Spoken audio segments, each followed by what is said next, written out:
আমাৰ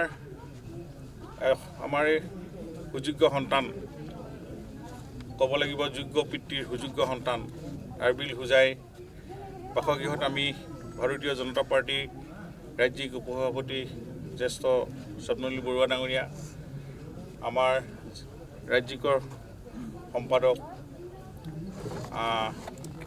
কিশোৰ উপাধ্যায় আমাৰ মহিলা মৰ্চাৰ সভানেত্ৰী আমাৰ অপৰাজিতা ভূঞা আইএ লোকেলৰ আমাৰ ৰূপ সিং বিধায়ক 3জন MSC আৰু দলৰ কাৰ্যকৰ্তা লৈ আমি আজি ইয়াতে বাসগৃহত পিতৃক এটা আন্তৰিক এটা সম্বৰ্ধনা জনাবৰ কাৰণে আমি উপস্থিত হলোহি।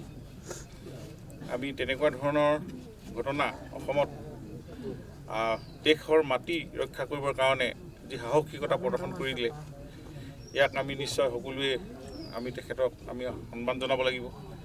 এই পৰিয়ালৰ কাষত আমি থিয় দিব লাগিব।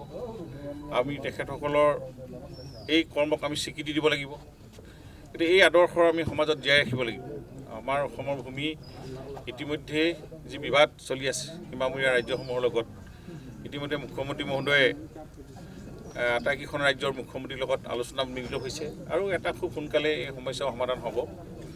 গতিকে এই সময়ত আমাৰ জোৱানসকলে যি দায়িত্ব পালন কৰিছে এই দায়িত্ব দেশ মাতৃ ৰক্ষা সমাজৰ দেশৰ এটা মহান দায়িত্ব পালন কৰিছে। আমি তেখেতসকলৰ আমি আন্তৰিক ধন্যবাদ জনাইছোঁ। নিহতকেইজনৰ আত্মাৰ সদ্গতি কামনা কৰিছোঁ।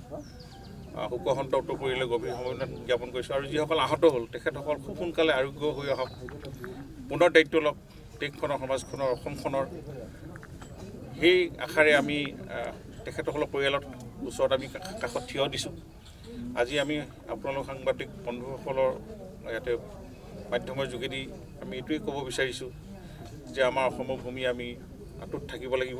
আমি কোনো কাৰণতে এক্সিকিউটিভ এৰি দিয়া নহয়। এইটো মুখ্যমন্ত্ৰীৰ ঘোষণা আৰু সকলো কেন্দ্ৰীয় চৰকাৰ, অসম চৰকাৰ আৰু ৰাজ্য চৰকাৰ দুইখন মিলি ত্ৰিপাক্ষিক আলোচনাৰ জৰিয়তে সমাধান হ'ব। এটা সুন্দৰ পদক্ষেপ গ্ৰহণ কৰিছে। দিল্লীতো আমাৰ সাংসদসকলে এই কথাবিলাক আলোচনা কৰিছে। ৰাজ্য চৰকাৰো কেবিনেটৰ পৰা আদি কৰি আমাৰ সকলো বিধায়ক সজাতি দলো ইতিমধ্যে ভ্ৰমণ কৰি আহিছে।